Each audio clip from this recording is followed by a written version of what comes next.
wariyahayga magaalada Hargeysa Cali Faahid maasan tahay daawadayaal halkan aan ku sugannahay waa bartamaha weyn ee suuqa magaalada Burco daawadayaal barnaamijka reega dadweynaha Saab TV xilligan kala ka daawataan waxaan ku soo qaadanaa mowduucyada kala duwan ee bulshadu dananayso ama ay xiisanayso daawadayaal waxaan barnaamijkeena ku soo qaadanaa toddobaadkan 8 milyan ee la sheegay in xukuumadii hore ee madaxweynaha Soomaaliya kaga tagtay xukuumadda haatan talada dalka haysa ee uu garowdeyn ka yahay mudane Muuse Biixi Cabdi oo dhawaan warbaahinta la wadaagay gudoomiyaha guddiga dabagalka hantida qaranka Soomaaliland Xildhibaan Ibrahim Mahdi Buube haddaba shacabka Soomaaliland ayaa siyaabo kala duwan u turjumanaya hadalkani ka soo yeeray haddaba shacabka reer Burco ayaa wax ka weydiin doonaa sida ay u arkaan deyntaasi la sheegay oo adduweynuhu isku caawiyo Soomaaliya dhan wax lagu caawiyo wax weeye ma aha 8 milyan caalamku oo sheeganaya qof bilaadmiye wax ummaday ay qaadato way ka culusay wax la qaadan karayo ma aha kii walaaye kii caamiyaha iyo kii indhaha laaye kii curyaanka haye intii wax laga urinay shilimada 8 milyan marka tii la sii qaateen waxba loogu qaban tii laga qaaday markaan loogu qaban 8 milyan oo wixii alaaliyo waxay meel alaaliyo meel martaan la gareynayna hadana waxa la yiri shanta dambe sanadood ee soo socda loo ururiyo waxa nasiib daraa oo maanta aynu wax weeye ku naaloonana dadka wax weeye wax ka sugayaana waa taade 8 milyan wax weeye qof maanta wax weeye caalamku akoonkeena ku jirta xoolaheena ku jirta guriyeen hadii la wadiibinaa ma hadii waa dhibaato soo korodhay taasina waxaan leenahay wax weeye dadku adduunyada isku tashiyeedku baa laga baxaa tala laga baxaa dadkana nasiib darro waxa ku dhacay waxaan haystaa waa waxay kasbadeen ayagu habeen walba wax weeye xukuumadda waxay soo qaadaa wax weeye inaan dadkaasi heshiino qabaayilay iyo xumays dhax dhigtaa iyo hadii dad la heshiiyada waxa la arkaya wax weeye waxa muuqanaya gaabkii ahay dadkan wax weeye qof xun baa u muuqanaya dadkan maanta haddaan iraado wax waxaas way xun yihiin waa reer hebel baa la oranaya waxaanu leenahay wardadii hoos ku tashada cidna idima maqna ee idima qodna dekadiina waa la iibsaday 8 milyan oo dollarna wax weey tii hore deynka ka sii tagtay 30 sanadood wax weey inanka 30 maanta dhashay wax 30 jirkiisa kireedeedii waa la sii qaatay wuxuu haray ma jiraan waxay haray ma jiraan wuxuu ka kaco de ka dhiidhiyo wax weey waxan 8 milyan waxaan ku bixin karaan guryaheena iyo caruuraheena ma bixin karaan ilaahay mooyo waxay qabanaya ma jiraan cashuurtiina yareedaan u ururaysan inta ciidanka nabadgelyada wax weey ilaahay baa nabadgelyahay inay ilaalinaya سعد تعال شرين إنه حنوصلنا يابان ومالينا إنه عافمات قبل أفريقيا ثمان شهر بوري سيدا يساين هذا الكيس بيني إنه هديد دمبير تشرو وكيس عسل لا يسكتيلا نكي وين كاه النبى سقالي ثمان كده إثيوبيا على أفريقيا ثمان بيني هذا صدق ثمان باره 8 مليون باشرة ما تشران أنت بيسقين كاين مركا هدينهم دمبير تشرو أما تدني بشرت ده أدان حنوصلين قفوا ده حنوصل هذا عافمات كوبا دان وسيركو حنوسين دمير هاوس عسيلا Soomaaliland dhibba haysata dadkii xumaaba xaq hore soo maray dadka intii xumay ayaa xaq hore soo martay dadka hadlayana waa dadkii xumaa waa talada qabto inoo haya talada maanta marka inaynu ka tashanno hadaynu la shacabku oo aynu salbi samayno salbi mudaharaad salmiya oo aynu hantideena ku ilaashanay dadnimada iyo dawladnimada iyo jiritaanka Soomaaliland ayaa muqaddisa inaynu dalkeena ilaashanno shuruucdiisa inuu ilaashana muqaddisa waxaan la leeyahay Saad waradada mirleedis xasi aad caafimaad qabtaan leeyahay intaas oo wasiir kale muusana waxaan leeyahay gudoomiyaasha gabarayga noqon meesha waxay noqotay xeradii gabarayga ma bari laba talis muuse oo soo shaqeeyo mar gudoomiyaha gabarayga markaynu xashini xaga ku maqnayn buuxa mar dawladda siyaad barru kamid aha dadka kaartadii gabarayga la soo muuse gabarayga ka daadalka barnaamijkan la sheegayo ee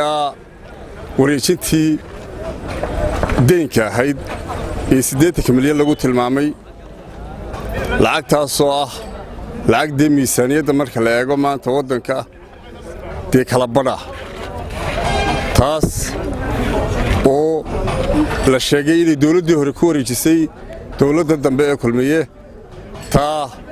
oo wareysi la ka bixisay samsamaadan oo markaa ahayd wasiirka maaliyadda waxa aan leeyahay taasu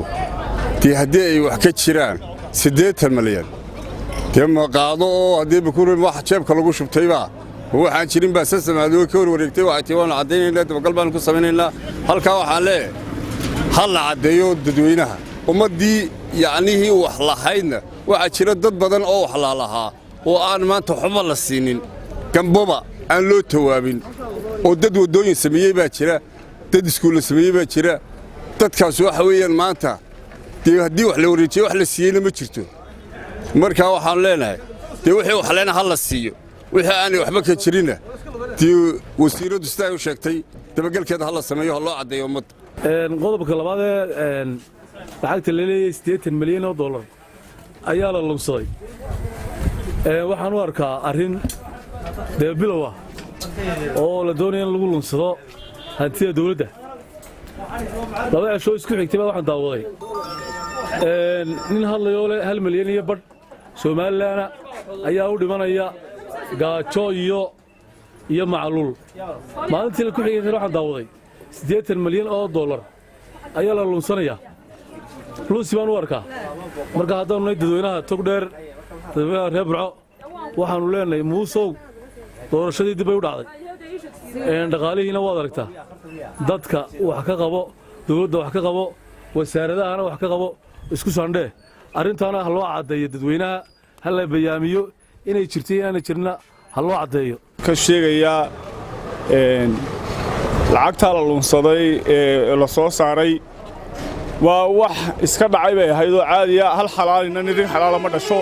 marka waxaanu leenahay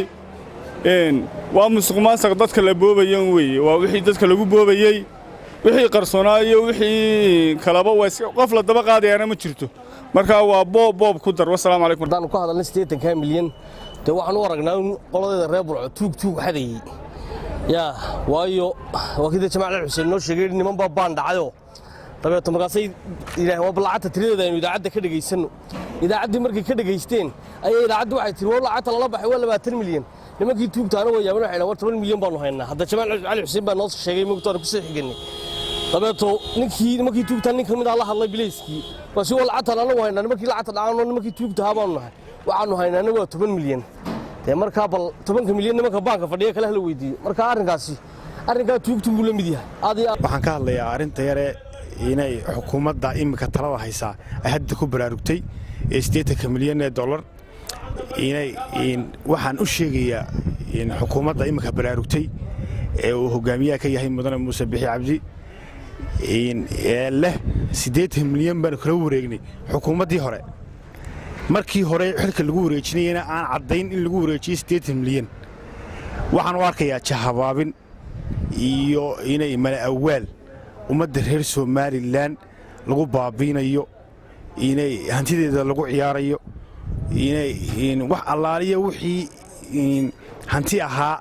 ee hanti dawladeed ahaa xukuumadii hore baabiyey oo midba meel ka tuuray ta imika joogtaana waddadii tii hore tubtii tii hore kuwii hore ay hayeen ayuun bay haysaa waxaan leeyahay wasiirka maaliyadda imika hadlaya maalintii uu hadlayay xildhibaanka inay dabagalka hantida qaranka ee golaha wakiilada Mr. Buuba waa kii ag taagnaa hadduu oranayo inay wax daynoo jirtaa ma jirto war saxaafada dambe uu qabtay ayuu ku sheegayaa inaanay deyn jirin ummadda reer Soomaaliland dad aqal la maaha dee waa wax arkayo oo indhahooda u macalin yihiin waxaan u sheegayaa aan leeyahay war sidan si dad lagu hagayo si dad loo wadayo si dad loo maamulo tona maaha waa la arkaa in ummadii iyo shicibkii iyo dawladnimadiiba ku ciyaarteen baabiseen jahabaabka iyo khilaafaadka iyo wax allaale iyo wax waddan lagu dhisi jirayba waa baabiseen way kala tageen hantidan waddanka ka maqan iyo 80 milyan ee la sheegay doorta dadka reer Soomaaliland